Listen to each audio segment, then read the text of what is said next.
Selamat pagi anak-anak, selamat berjumpa lagi dengan Bu Komang di pembelajaran matematika. Ya, Guru mau bertanya, bagaimana kabarmu hari ini? Semoga semuanya dalam keadaan sehat ya. Nah, sebelum pembelajaran kita mulai, marilah kita berdoa bersama-sama terlebih dahulu. Semoga pada pembelajaran hari ini kita selalu dalam lindungannya dan pembelajarannya bermanfaat bagi kita semua. Baik, mari kita berdoa. Berdoa dimulai. Berdoa selesai. Baiklah anak-anak, tujuan pembelajaran kita hari ini yaitu menjelaskan data yang berkaitan dengan peserta didik dan cara pengumpulannya. Yang kedua, menganalisis data yang berkaitan dengan peserta didik dan cara pengumpulannya. Itulah tujuannya. Jadi, materi pembelajaran kita hari ini adalah pengolahan data, yaitu di mana pengumpulan data dan membaca data bagian pertama. Anak-anak, untuk lebih jelasnya, mari kita perhatikan tayangan berikut ini. Baiklah anak-anak, di bab 5 ini kita akan belajar pengolahan data, di mana pengumpulan data bagian pertama. Adapun tujuan pembelajarannya yaitu menjelaskan data yang berkaitan dengan peserta didik dan cara pengumpulannya. Kedua, menganalisis data yang berkaitan dengan peserta didik dan cara pengumpulannya. Nah, pertama kita akan belajar mengumpulkan dan membaca data. Pertama, mengumpulkan data. Anak-anak tahu apa itu data? Data adalah keterangan yang diperoleh berdasarkan fakta. Nah, pernahkah anak melihat gambar seperti ini? Ini, dan ini. Nah, keempat ini pernah anak-anak melihat gambar ini? Nah, gambar ini namanya diagram. Apa itu diagram? Diagram adalah gambar atau grafik yang menunjukkan suatu data. Diagram dibuat berdasarkan hasil pengumpulan data. Nah, kira-kira pertanyaan yang muncul adalah: pertama, bagaimana cara mengumpulkan data? Yang kedua, bagaimana cara membaca data? Baiklah anak-anak, kita akan belajar bagaimana cara mengumpulkan data. Cara mengumpulkan data ada 4 macam. Pertama, mencatat secara langsung. Contohnya, seorang guru sedang melakukan kegiatan mencatat berat badan siswa. Nah, ini contohnya anak-anak. Nah, ini ada siswa dibantu oleh gurunya, yaitu menimbang berat badannya siswa. Nah, itu namanya pencatatan secara langsung. Selanjutnya, melakukan wawancara. Nah, di sini melakukan wawancara itu ada 2 orang. Ya anak-anak, contohnya seorang siswa menanyai teman sekelas untuk mengetahui makanan yang disukainya. Nah, ini contohnya. Nah, misalnya ini namanya Tina. Dia sebagai penanya, menanyai Edo. Nah, apa yang dia sukai? Nah, itu, maka dia catat di buku ini. Nah, itulah namanya melakukan wawancara atau pencatatan langsung. Ya. Selanjutnya yang ketiga yaitu cara pengumpulan data dengan penelitian. Ya, contohnya seorang wartawan ingin mengetahui berapa banyak kendaraan lewat setiap jamnya. Ya, ini wartawan ada di jalan tol, dia mencatat. Nah, dia menginformasikan secara langsung. Itu namanya penelitian. Selanjutnya yang keempat, penyebaran angket atau kuesioner. Nah, ini sering sekali yang sudah kita lakukan lewat Google Form atau lewat HP anak-anak, dikirim kemudian diisi oleh orang tua atau siswa. Di sini contohnya guru menyebarkan kuesioner untuk mengetahui data olahraga kegemaran siswa. Misalnya kuesioner olahraga kegemaran siswa kelas 5. Nah, anak-anak di sini catat namanya siapa, Terus pilih salah satu olahraga yang anak-anak sukai.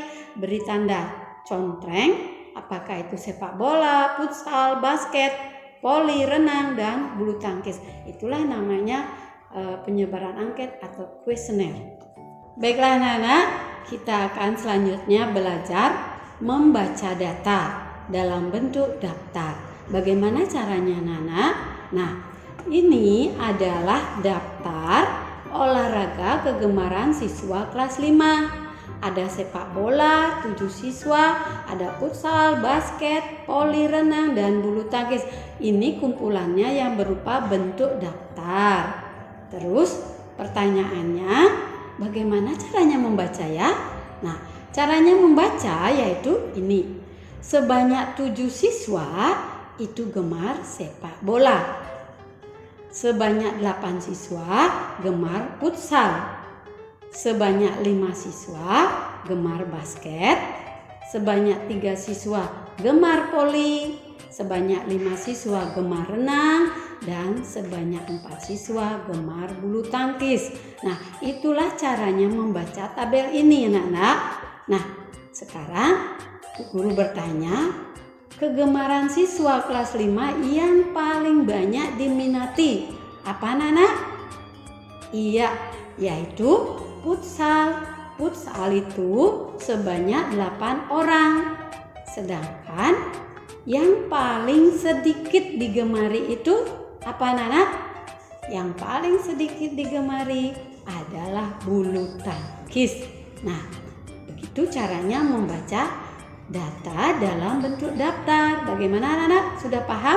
Ya, Bu Guru sekarang lanjutkan, yaitu membaca data dalam bentuk tabel. Di sini tabel yaitu berupa tabel kegemaran siswa kelas 5. Yaitu berupa tabel. Tabel ini ada nomor, ada kegemaran, ada banyak siswa. Nomor 1, ini nomor 1 sampai nomor 5. Ada kegemarannya melukis, menari, bermain musik, bermain bola, membaca buku cerita. Nah, di sini banyaknya berapa? Ini semua masing-masing sudah ditulis. Nah, sekarang pertanyaannya, bagaimana cara membaca dalam bentuk tabel? Membaca daftar dalam bentuk tabel sama seperti tadi anak-anak dalam bentuk daftar. Nah, sebanyak 6, banyaknya siswa 6 ini, siswa gemar apa anak-anak? Melukis. Sebanyak 5 orang atau 5 siswa gemar menari. Sebanyak 7 siswa gemar bermain musik. Sebanyak 8 siswa gemar bermain bola. Dan sebanyak 4 orang gemar membaca buku cerita. Nah, begitu caranya membaca anak-anak. Bagaimana, sudah paham? Ya. Nah, sekarang pertanyaannya Bu Guru, dari dalam bentuk tabel ini, nah, gemaran siswa kelas 5 yang paling banyak diminati itu apa anak-anak? Atau kegemaran siswa kelas 5 paling banyak apa? Yaitu bermain bola. Nah, sedangkan yang paling sedikit kegemaran siswa kelas 5 adalah membaca buku cerita. Itu juga jelas sekali anak-anak. Anak-anak membaca buku cerita itu harusnya senang ya anak-anak. Jangan bermain bola saja, karena membaca buku cerita itu juga menambah ilmu pengetahuan. Nah, itulah tadi cara membaca daftar dalam bentuk daftar dan dalam bentuk tabel. Selanjutnya kita membaca data dalam bentuk diagram gambar. Nah, di sini ada gambar anak. Nah, di sini ada jumlah buku, namanya buku cerita. Di sini keterangannya, satu buku ini itu mewakili ya anak-anak. Ini jadinya satu buku. Nah, nama siswanya ada Mita, ada Bayu, ada Fitri, ada Edo, ada Ajeng. Nah, sekarang bagaimana kita cara membacanya? Caranya membaca yaitu Mita memiliki berapa buku cerita anak-anak? Kita hitung 1, 2, 3, 4. Jadi dia memiliki 4 buku cerita. Jadi Mita memiliki 4 buku cerita. Sedangkan Bayu Nah, jumlah buku ceritanya ada berapa? 1, 2. Jadi Bayu memiliki 2 buku cerita. Sedangkan Fitri, ya, jumlah buku ceritanya ada 3. Nah, jadi Fitri memiliki 3 buku cerita. Edo memiliki 1 buku cerita. Sedangkan Ajeng jumlah bukunya 1, 2, 3, 4, 5. Jadi Ajeng memiliki 5 buku cerita. Nah, siapakah yang memiliki paling banyak buku cerita, Nana? Nah, yang paling banyak memiliki buku cerita adalah Ajeng. Yang paling sedikit adalah Edo. Nah, seperti itulah caranya membaca data dalam bentuk diagram gambar. Bagaimana anak-anak? Sudah jelas? Sekian pembelajaran kita hari ini anak-anak. Nah, bagaimana perasaanmu setelah belajar tadi? Nah, semoga semua menyenangkan ya. Dan sekarang kita bersama-sama akan membuat kesimpulan. Nah, kesimpulannya yaitu di mana dalam pengumpulan data ada 4 macam. Pertama, pencatatan secara langsung. Kedua, melakukan wawancara. Yang ketiga, penelitian. Yang keempat, penyebaran angket atau kuesioner. Itu adalah pengumpulan data anak-anak. Dilakukan secara langsung dan tidak langsung. Sedangkan kedua yaitu membaca data. Di dalam membaca data ada dalam bentuk daftar, ada dalam bentuk tabel, dan ada dalam bentuk diagram gambar ya anak-anak.